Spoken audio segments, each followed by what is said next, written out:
ഇന്ന് നമ്മൾ ഉണ്ടാക്കാൻ പോകുന്നത് ഉപ്പിലിട്ട് ബീഫാണ് ഇപ്പോൾ ഫേമസ് ആയിക്കൊണ്ടിരിക്കുന്നത്. ഇതൊരു 1/2 കിലോ ബീഫാണ് സ്ലൈസ് ആയിട്ട് എടുത്തിരിക്കുന്നത്.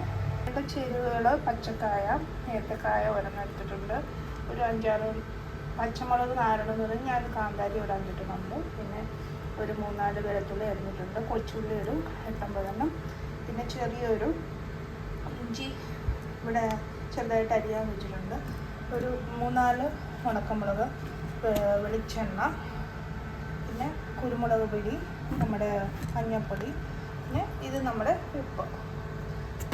ഇത്രയുമാണ് ഞാനിപ്പം ഇവിടെ വെച്ചിരിക്കുന്നത്. ഞാൻ അതിനകത്തേക്ക് എക്സ്ട്രാ ആയിട്ട് ആഡ് ചെയ്യാനായിട്ട് ഒരു തേങ്ങാമുറി എടുത്ത് വെച്ചിട്ടുണ്ട്, പിന്നെ കുറച്ച് കറിവേപ്പില. അപ്പോൾ ഇതെങ്ങനെ ഉണ്ടാക്കുന്നത് നമുക്ക് നോക്കാം. ഞാനിവിടെ എല്ലാം അരിഞ്ഞ് വെച്ചിട്ടുണ്ട്. എക്സ്ട്രാ ചേർക്കുന്നത് പറഞ്ഞു കഴിഞ്ഞാൽ ഇവിടെ ഞാൻ ചേർക്കുന്നത് കുറച്ച് കറിവേപ്പില, ഒരു 5-6 കഷ്ണം തേങ്ങായുമാണ്.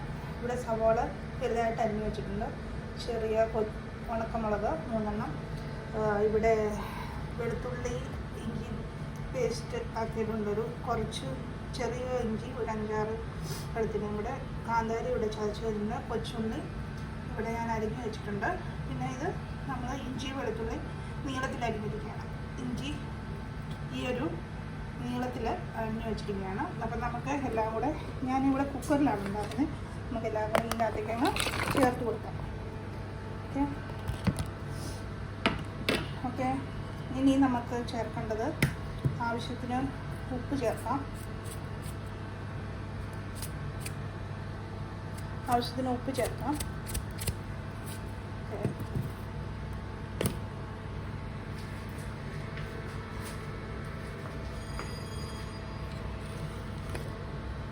ആവശ്യത്തിന് നമ്മൾ ഉപ്പ് ചേർത്തിട്ടുണ്ട്. പിന്നെ നമുക്ക് വേണ്ടത് കുരുമുളകാണ്. കുരുമുളക് നമുക്ക് വേണ്ടതൊരു നമ്മൾ ഇതിനകത്ത് മുളകൊന്നും ഇടുന്നില്ല, അപ്പോൾ നമുക്കൊരു വേണ്ടത് ഒരു 1 ടേബിൾ സ്പൂൺ ഇടാം. ഓക്കെ, ഞാനിത് നമ്മുടെ വീട്ടിൽ അരച്ച് വെച്ചിരിക്കുന്ന കുരുമുളകാണ് ഇട്ടിരുന്നത്. ഓക്കെ, നമുക്ക് വേറെ മുളകൊന്നും ഇല്ല. പിന്നെ നമുക്ക് വേണ്ടത് ഇച്ചിരി മഞ്ഞൾപ്പൊടിയാണ് വേണ്ടത്. നമ്മൾ മസാല ഒന്നും ഇവിടെ ചേർക്കുന്നില്ലല്ലോ, അപ്പം 1/4 ടീസ്പൂൺ മഞ്ഞൾപ്പൊടിയും കൂടെ ചേർത്തിട്ടുണ്ട്. പിന്നെ ഞാനിത് കുക്കറിൽ തന്നെ ആയതുകൊണ്ട് ഇപ്പം തന്നെ ഞാൻ ഇതിനകത്തേക്ക് നമ്മുടെ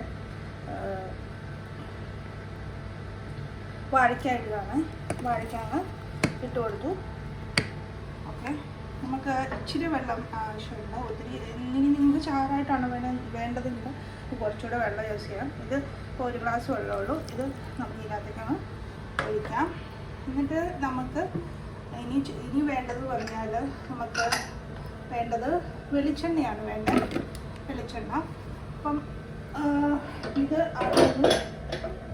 ഇത്രയും സാധനങ്ങൾ നമുക്ക് ആദ്യം ഒന്ന് യോജിപ്പിക്കാം.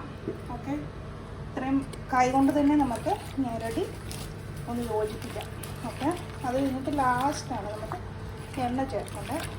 ഇത്രയും സാധനങ്ങൾ ഞെരടി നമുക്ക് യോജിപ്പിക്കാം. നമ്മൾ എൻ്റെ വീട്ടിൽ തേങ്ങയും കറിവേപ്പിലയൊന്നും ഇല്ലാതെ നമ്മുടെ ഇറച്ചിക്കറി എന്ന് പറയുന്നത് എന്തൊരു ഇറച്ചിക്കറിയല്ലേ, അതുകൊണ്ടാണ് ഞാൻ ഇതിനകത്ത് കുറച്ച് തേങ്ങയും കൂടി ഇടാമെന്ന് വിചാരിച്ചത് കേട്ടോ. എല്ലാവരും ഒന്ന് ട്രൈ ചെയ്ത് നോക്കണം, നമുക്കിത് ഇഷ്ടപ്പെടും. ഓക്കെ, അങ്ങോട്ടാണ് എൻ്റെ ക്യാമറ ഇടയ്ക്ക് അങ്ങോട്ടും മാറിയിട്ടുണ്ട് കേട്ടോ, സോറി, അതുകൊണ്ടാണ്. അപ്പം ഇത് നല്ലതായിട്ടൊന്ന്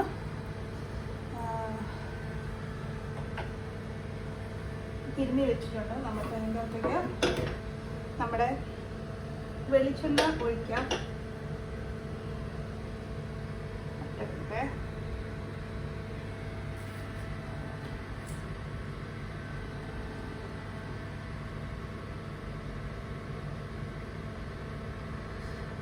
ഇതിൻ്റെ അകത്തേക്ക് നമ്മുടെ വെളിച്ചെണ്ണ ഒഴിച്ചു കൊടുക്കാം. ഓക്കെ, നമുക്ക് അര കപ്പാണ് വേണ്ടത്. അപ്പം നമ്മൾ ആ അളവിന് തന്നെ അത് ഒഴിക്കുന്നുണ്ട്. വേറെ നമ്മൾ വെള്ളം ഇച്ചിരി ചേർത്തിട്ടുള്ളൂ. അപ്പോൾ ഇതിൽ കിടന്നാണ് ഇത് വേണ്ടത്.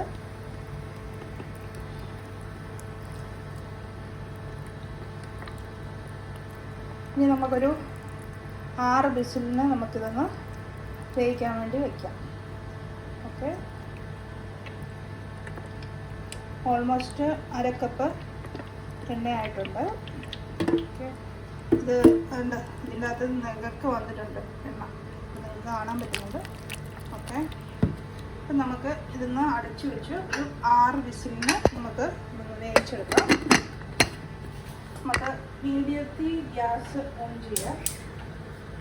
ഗ്യാസ് ഓൺ ചെയ്തിട്ടുണ്ട്. നമുക്ക് ഇതിനകത്തേക്ക് ഇത് ഒരു 6 വിസിലിന് വേണ്ടിയിട്ട് വെച്ചിട്ട് നമുക്ക് വേവിച്ചെടുക്കാം. 6 വിസിൽ കഴിഞ്ഞിട്ട് നമ്മുടെ കറി ഒന്ന് തുറന്ന് നോക്കുക. നമുക്കൊന്ന് ഇളക്കി നോക്കാം. ഓക്കെ, എണ്ണയാണ് മുകളിൽ കിടക്കുന്നത്. ഓക്കെ,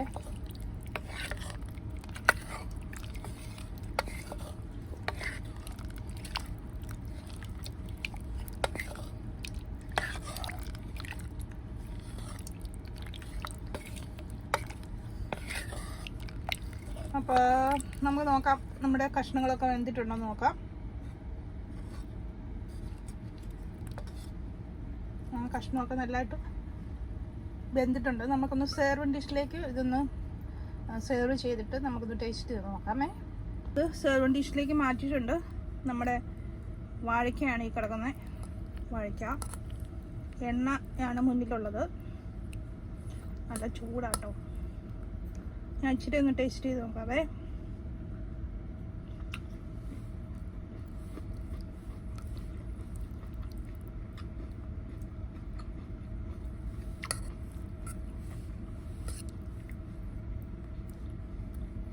അടിപൊളി ടേസ്റ്റ് ആട്ടോ. ഓക്കെ, അടിപൊളി ടേസ്റ്റാണ്. എല്ലാവരും ഇതൊന്ന് ട്രൈ ചെയ്ത് നോക്കുക. വേറെ പുതിയൊരു ചാനലുമായി ഞാൻ നിങ്ങളുടെ അടുക്കിലേക്ക് വരും. അതുവരെ thank for watching my video. Thank you so much. ഇത് നമ്മുടെ ബീഫൊക്കെ നല്ലതായിട്ട് വെന്ത് വന്നിട്ടുണ്ട് കേട്ടോ. ഓക്കെ, എല്ലാവരും ഒന്ന് ട്രൈ ചെയ്ത് നോക്കുക. ഓക്കെ, നിങ്ങളുടെ എണ്ണ നിങ്ങൾക്ക് എത്ര വേണം അതനുസരിച്ചിട്ട് നിങ്ങൾ എണ്ണയുടെ അളവ് കുറച്ചാൽ മതി. അപ്പോൾ ഇവർ 1/2 കപ്പാണ് പറയുന്നത്. പക്ഷേ നമുക്ക് എണ്ണയുടെ അളവനുസരിച്ചിട്ട് വേണം. പക്ഷേ അടുക്കി പിടിക്കാതെ വേണം നിങ്ങൾ സൂക്ഷിക്കാനായിട്ട്. അപ്പം പിന്നെ നമുക്ക് വേറൊരു വീഡിയോ ആയി പിന്നെയും കാണാം. അതുവരെ thank you so much for watching my video. Thank U. ഇതാ നല്ല നമ്മുടെ അരപ്പും എല്ലാം കൂടെ നന്നായിട്ട് ഇതിനകത്ത് ചേർന്ന് വന്നിട്ടുണ്ട് കേട്ടോ. ഓക്കെ, എല്ലാവരും ഒന്ന് നോക്കിയിട്ട് കമൻറ്റുകളും ലൈക്കും ചെയ്യണം. ആദ്യമായിട്ട് കാണുന്നവരാണെങ്കിൽ സബ്സ്ക്രൈബ് ചെയ്യാൻ മതി. മറ്റുള്ളവർ ഷെയർ ചെയ്ത് കൊടുക്കുമല്ലോ. Okay then, thank for watching my video. Thank you so much. Bye. ഇതാണ് നമ്മുടെ മഞ്ഞാലി ബീഫ് കേട്ടോ. എല്ലാവരും ഒന്ന് ട്രൈ ചെയ്ത് നോക്കണം. പ്രത്യേകിച്ച് ഞാനിതിനകത്ത് എക്സ്ട്രാ ആയിട്ട് ചേർത്തതെന്ന് പറഞ്ഞാൽ നമ്മുടെ തേങ്ങയും കറിവേപ്പിലയാണ്. അപ്പം പെട്ടെന്ന് തന്നെ നമുക്ക് കുക്കറിൽ ഉണ്ടാക്കിയെടുക്കാൻ പറ്റും. ഓക്കെ, ഞാൻ ചട്ടിയിലൊന്നും ഉണ്ടാക്കിയില്ല ഇന്ന്. ഒരു ദിവസം ചട്ടിയിലുണ്ടാക്കി കാണിക്കാം കേട്ടോ. അപ്പം നമ്മുടെ ഉപ്പിലിട്ട ബീഫാണിത്. നല്ല ടേസ്റ്റി ആയിട്ടുള്ളൊരു ഡിഷാണ്. എണ്ണ ഇച്ചിരി കൂടുതലാണെന്ന് മാത്രമേ ഉള്ളൂ കേട്ടോ.